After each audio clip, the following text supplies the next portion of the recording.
Hello and welcome to ICT lectures. So today lecture we are going to look at computer ethics. Basically we are going to maybe study the fundamentals of computer ethics and understand what are the basic principles of computer ethics. So ideally our lecture is going to be on uh, intellectual property, computer abuse, responsibility, computer crime, privacy.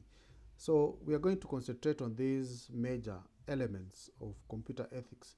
But before that, we also need to introduce other elements so that we really understand the topic of computer ethics.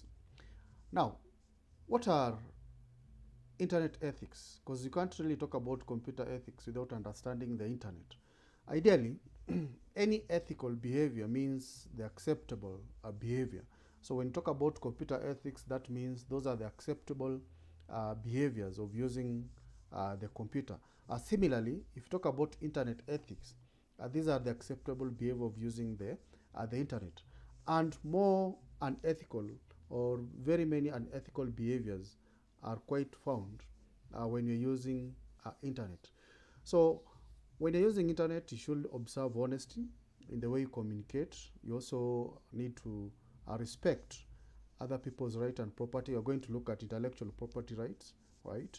And maybe when you're using the social media platforms.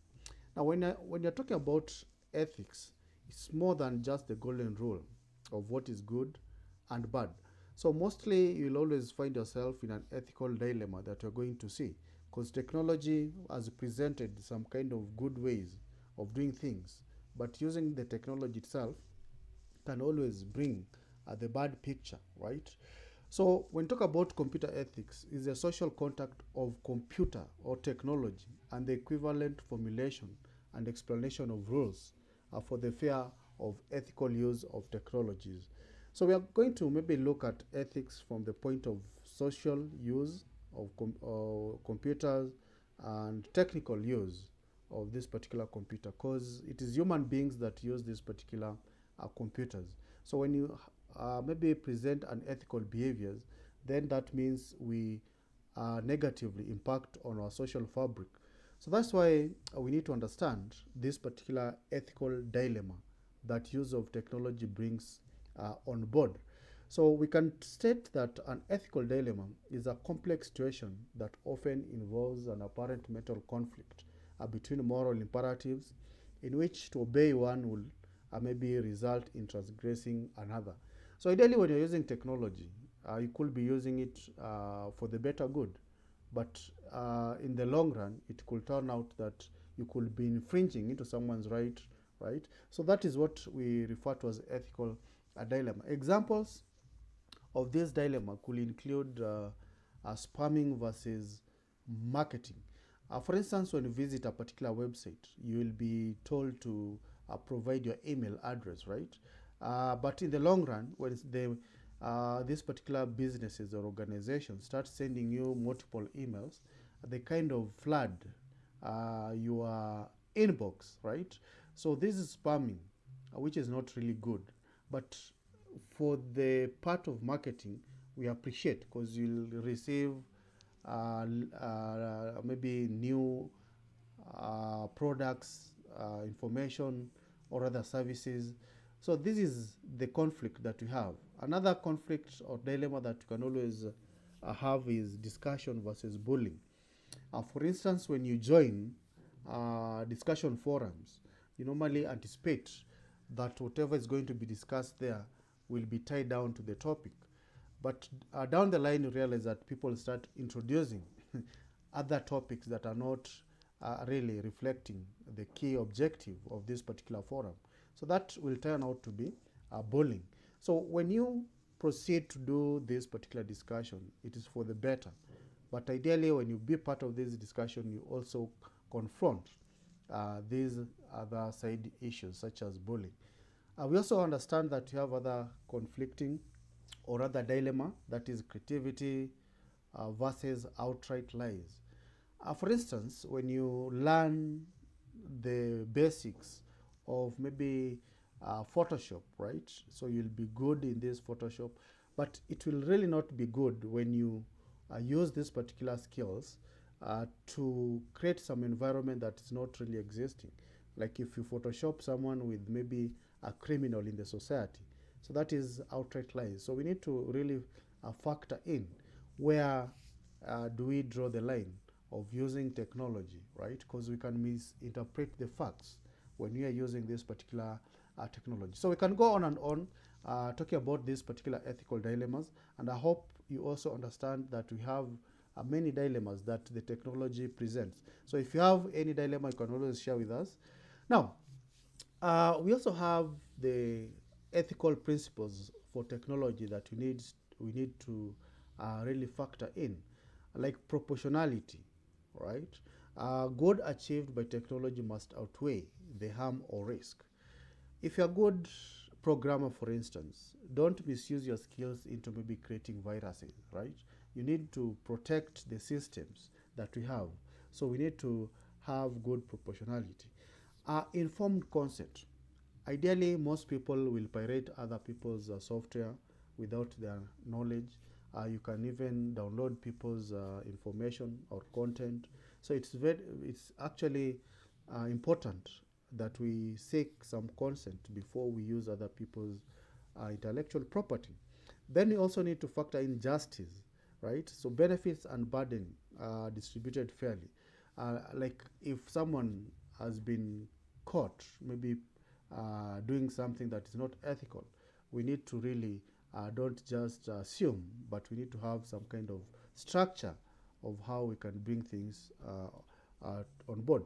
So that is justice, and of course, minimize risks, avoid all unnecessary risks, right? Maybe you need to avoid associating with websites that are not secure, just clicking on links that are not really from authorized users or from the people you know. So those are ways of just minimizing the risks. Guidelines for actions. When it comes to this, you need to act with integrity. And I think this one boils down to everyone.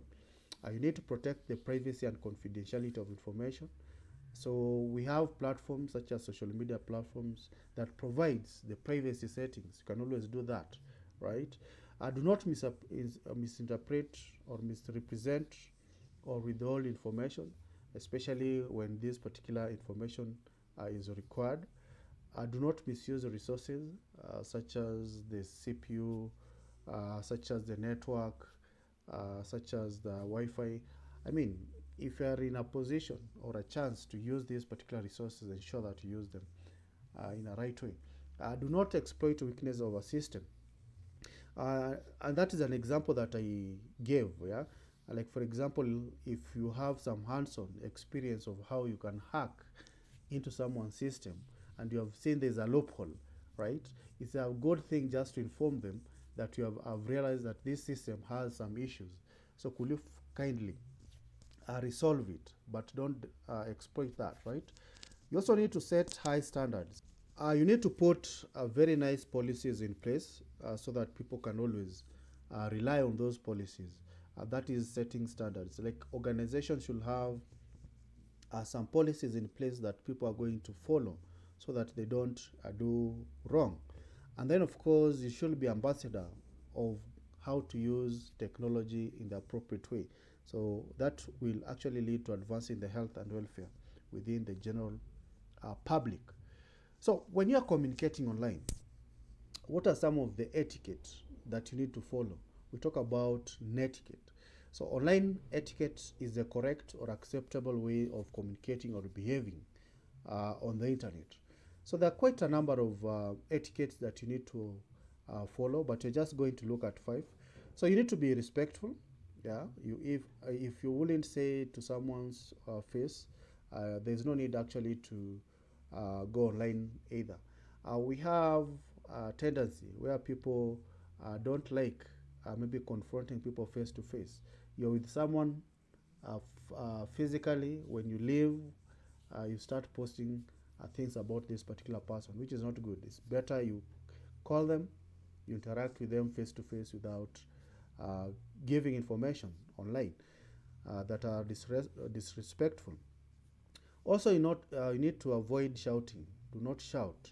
Now, shouting here means a lot when it comes to online communication. The fonts that you use, like the font size, the font color, right? Those are could lead to shouting. Like if you use the red font when you're communicating via email, that is shouting. When you're using uppercase, that is shouting. So you need to limit how you use these, and of course, you need to read everything before you actually send if it's an email, right? Also avoid using strong language, right? Uh, you also need to follow the right grammar and punctuation rules. We are living in a digital age where people don't really have enough time to type full sentences. Now, this might misrepresent facts, especially for someone who wants to understand what you have written, right? So, we need to avoid what we refer to as text speak, right? You need to be formal here when you are actually communicating online. Kindly ensure you use the language that everyone is going to understand. Then don't post or share, even privately, some kind of inappropriate material. People maybe think that if you share personal information or confidential information, it's not going to be found outside there. So we need to understand that we really don't have privacy when it comes to communicating online. So you need to be very, very careful. Also, you need to be forgiving, because remember, not everyone understands all these rules of online communication, and that's why we say that you need to be or you need to advance maybe communication on how people can understand what etiquette means when they are communicating online. Be a good ambassador. So, generally, you need to think. What does think means? Before you maybe communicate via these social media platforms, such as before you comment on Facebook, Instagram, before you reply to some comment, think, ideally, check whether this is true, right? Is it helpful?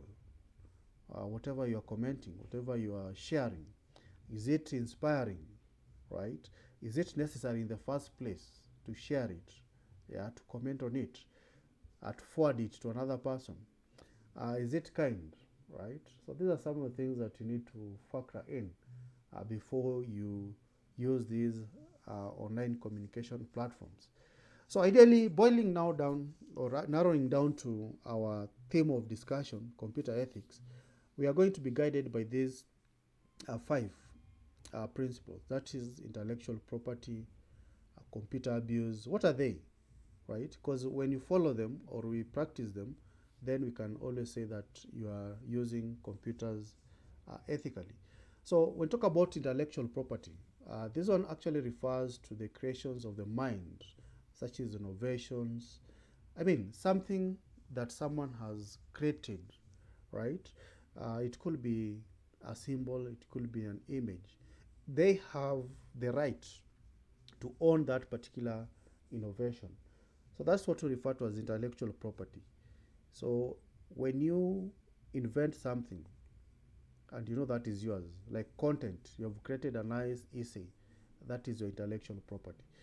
So this could be protected using copyright. We can also use patents, right? In industrial design, trademarks. All these can help us protect our intellectual property. And it goes without saying that if you violate them, then there are some laws that needs to be effected so that we actually reinforce the protection of this particular intellectual property. Internet privacy is another one. We don't really need people to get access to our private information, but this one is a twofold. Also, you should practice the best ways of how you can protect yourself, right? So this private privacy might include transmission of usernames, passwords, personal identification numbers, right? So we need to factor in different ways of protecting our private data. It could be by establishing firewalls, for instance. It could be by having or using strong strong passwords. Better still, we can do the right browser settings. If you go to the privacy of your browser, you need to do some right settings so that not everyone can be able to access this particular private data. Then we need to understand computer abuse and crime. All these can lead to unethical use of computers. Now, one is very lethal or fatal. That is computer crime that can lead you or land you to jail. Whereas computer abuse you can always manage. But if you consistently abuse the computer, then it can lead to a crime. So computer abuse does not rise to the level of crime, yet it involves an ethical practice of using computers, right? Then computer crime, this is the legal acts in which computer systems are used to do some or commit crime. So computer crime ideally can involve hacking of information system, vandalism, theft of computer information. So there are quite a number of things: sabotage, cyber war, and so on. So all these can lead to computer crime. So these are kind of unethical behaviors that you're talking about.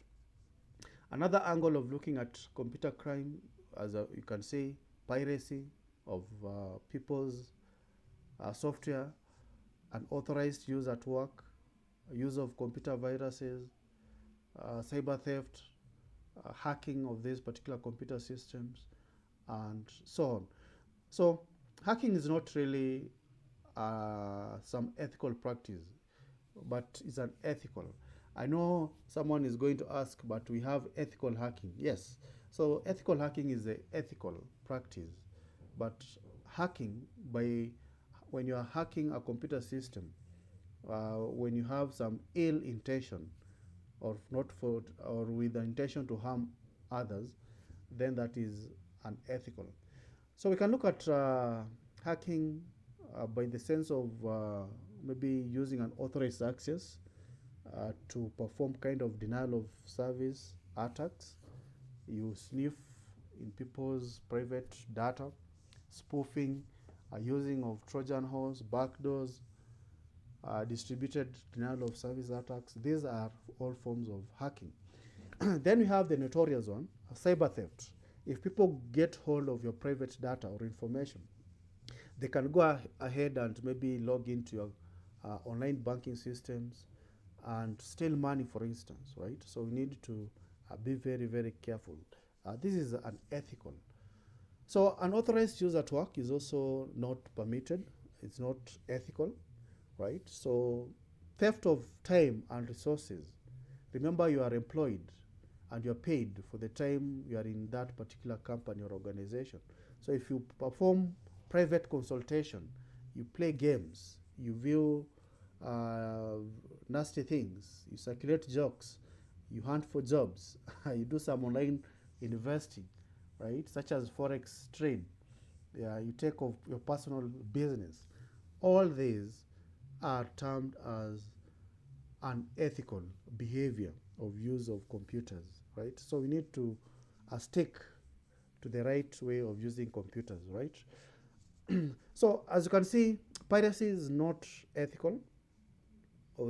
Ideally, if you pirate people's software, right, music, videos, movies, images. Now, the best thing to go around this is either you use the freeware, right, or the shareware, right, or the open source softwares, right. So these are, you can always ask for permission from the people who develop these particular softwares. Better still, you can, if you're using someone's image or music, you can always acknowledge where you found this particular music or other video when you're using it, right? Viruses are other ways of bringing on board unethical behaviors, right? When you use viruses maybe to delete other people's files, yeah, that is not acceptable. And we have various ways of maybe reducing the impact of viruses. You can install anti-malwares, antiviruses, so that at least we avoid the destruction of other people's intellectual properties, such as data, so on. So we also have privacy issues, yeah, that we can always eliminate, yeah. Like people want to access your email, they want to understand where you are, what activities you're doing, they want to snoop into customer information. All these we can always bring some kind of practice to avoid losing our data to unwanted people. And the better or the best way of handling privacy issues, I said, is configuring your browser, right? So it's very, very important when you're accessing internet using a given browser. It could be Firefox, it could be, let's say, Chrome. You need to configure them in such a way that you cannot permit anyone else to snoop and track what you're browsing. So ideally, this is another topic that maybe if you're interested in, you can share your thoughts. We can always create another tutorial about the same. But ideally, one thing that you need to restrict when you're configuring the browser settings is what we refer to as the cookie. A cookie is not a very bad file, it's a good file. Normally, it's a small file that automatically downloads itself when you're accessing the internet. Be it maybe, let's say, you're accessing Google, Google is going to download a cookie so that they track your behavior, which is not bad. But when this cookie or this small file lands into the hands of hackers, then they can use it to do harm for you. So, as you can see, a cookie provide a way for the website to recognize you and keep track of your preference, which is not bad. So when you access a particular website, so this is just a diagram showing how cookies are used. So when you're accessing, for example, Facebook, you send a request to the Facebook server. This Facebook server then respond by sending a cookie. Now, when they send a cookie, is that they want to collect information such as your geographical location, maybe what kind of sites you like viewing, and so on. So that next time when you want to access that particular website, automatically the cookie will relay the information to the server, right? So that's how the cookie is actually downloaded to your computer. Now, the saddest part is that whether you like it or not, when you're visiting these particular sites, they automatically download these particular cookies. That's why it's very, very important that you have some anti-malwares that are going to detect these malicious softwares and delete them. So we have different types of cookies. We have first-party cookies which are used to personalize your website experience. These are good cookies. We also have tracking cookies which send personalized advertising material based on details are used to register on different websites. For example, if you visit Amazon and you're purchasing some products and services, yeah, the Amazon server can always send you tracking cookies to know what kind of products or rather services you like purchasing. We also have third-party cookies. These are used by other websites other than the one currently being visited. And these are the lethal cookies. You need to disable them, right? So third-party cookies could maybe sniff into what you're accessing, and then they'll always redirect your traffic to some kind of bogus server which is going to steal your information. So you need to disable them. And then we have session cookies. Now, what are session cookies? Ideally, session cookies are cookies that engages wherever you open a particular website. Let's say you have logged into your Gmail. So that is a session cookie. It's going to capture your session. So it's very, very important that you ideally activate them so that if you forget to log out from your Gmail, the session cookies can always log you out automatically. So if someone comes and use that particular browser, they'll automatically find the session over, so they can't really access your Gmail. You will realize that maybe when you use the cybers, you realize that you'll always find people have left their Gmail open. That is because the session cookie was not activated. So these are temporary cookies that are deleted after closing the browser. Persistent cookies. they store in details and passwords. Now, wherever you click on save or remember me, so that next time you don't log into a particular platform, it could be a Facebook account, Instagram, these cookies that store those particular login details are referred to as persistent cookies. Now, these persistent cookies are the most sought out cookies. Hackers like them because they can always use them to log into your various social media platforms or other email platforms. So you should be very, very careful when you're using these persistent cookies, especially when you are using some public Wi-Fi's, you're using some public areas to access your platforms such as online banking. You need to be very, very careful. You need to actually log out or even avoid using those particular public platforms at all. So you need also to be responsible. A good practice of ethics is that when you commit a crime or when you perform some things that are not in line with the policy, you need to be responsible. So it's the obligation or duty to use and manage computing resources for the purpose that they were meant for. So users have the responsibility to be accountable.